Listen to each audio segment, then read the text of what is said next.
Hello friends, இந்த வீடியோவில் நம்ம யூடியூப்ல தமிழ் டப்பிங்ல ஒரு கமிங் ஆஃப் ஏஜ் சைக்கலாஜிக்கல் ட்ராமாவாக வெளியான ரேடியோ ஃபிளையர் படம் எப்படி இருக்குன்னு தான் பார்க்க போறோம். இந்த படத்துடைய கதை என்னன்னு பார்த்துடலாம். மேரியோட ஹஸ்பண்ட் பாத்தீங்கன்னா இவங்களையும் இவங்களோட பசங்களையும் விட்டு பிரிஞ்சு போறாரு. அதுக்கப்புறமா இவங்க தன்னுடைய பசங்களான மைக், பாபி அண்ட் செல்லப்பிராணியான ஜெர்மன் ஷெப்பர்ட் ஷானோட நியூ ஜெர்சில இருந்து கலிபோர்னியால இருக்கிற நோவாட்டா அப்படின்ற இடத்துக்கு ரீலோகேட் ஆகுறாங்க. அங்க மேரி ஜாக் அப்படின்றவரை திருமணம் செய்றாங்க.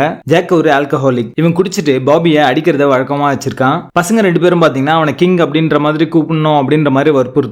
பசங்க பாத்தீங்கன்னா இந்த பிரச்சனைகளை அவங்க அம்மா கிட்ட சொல்லல. ஏன்னா அவங்க அம்மா இப்பதான் சந்தோஷமா இருக்கிற மாதிரி அவங்களுக்கு தெரியுது. அதனால அது கெடுக்க வேணாம் அப்படின்ற மாதிரி விட்டுடுறாங்க. அதுக்கு மாறா இவங்க சில அட்வென்ச்சர்ஸ்ல இறங்குறாங்க. எப்படி ஜாக் அவங்களோட லைஃப்ல இருந்து எடுத்துடுறது அப்படின்ற மாதிரி சில விஷயங்களை பண்றாங்க. அதுல ஒண்ணுதான் ரேடியோ ஃபிளையர். இவங்களுடைய டாய் வேகனை ஏர்பிளேனா மாத்தி இந்த டொமஸ்டிக் அபியூஸ்ல இருந்து எப்படியாவது தப்பிக்கணும் அப்படின்னு ரெண்டு பசங்களும் ட்ரை பண்றாங்க. இதுக்கப்புறமா இவங்களோட லைஃப்ல என்ன நடந்துச்சு அப்படின்றத இந்த படத்துடைய கதையே. ஃபிஷர் அப்படிங்கிற ஒரு பையன் பாத்தீங்கன்னா நிஜமாவே ஒரு ஃபிளையிங் வேகனை மலையில இருந்து லான்ச் பண்ணி பிளேனுக்கு ஈக்குவலா பறந்திருக்கான் அப்படின்ற மாதிரி சொல்லுவாங்க. இருந்தாலுமே அது ஒரு ஆக்சிடென்ட்ல முடிஞ்சு அவனுக்கு கை கால்லாம் உடைஞ்சது தான் மிச்சம். சோ இந்த கான்செப்டை இன்ஸ்பிரேஷனா வச்சு தான் இந்த படத்துல கடைசி சீக்வன்ஸ் வச்சிருப்பாங்க. பட் இந்த படத்துல என்ன பண்ணிருக்காங்க அப்படின்னு பாத்தீங்கன்னா டொமஸ்டிக் அபியூஸ்ல இருந்து தப்பிக்கணும் அப்படின்னா இந்த மாதிரியான ஒரு வேகன் செய்யலாம் அப்படின்ற மாதிரி விஷயத்தை ஒரு குளோரிஃபை பண்ற மாதிரி அமைஞ்சிருக்கும். இது நிஜமாலுமே பசங்க பண்ணா எப்படி இருக்கும் அப்படின்னு யோசிச்சு பாருங்க. பசங்க ட்ரை பண்ணாங்க அப்படின்னா இந்த மாதிரி ஒரு ஆக்சிடென்ட்ல தான் முடியும். சோ இது ஒரு தவறான கருத்தை சொல்ற ஒரு படமா வந்திருக்கு 1992ல அப்படின்னே சொல்லலாம். சோ இந்த படத்தை இப்ப பாக்குற பசங்களுக்கும் இது அஃபெக்ட் பண்றதுக்கான வாய்ப்பு இருக்கு. சோ இந்த படம் ஒரு குழந்தைகள் பார்க்க வேண்டிய ஒரு படம் கிடையாது.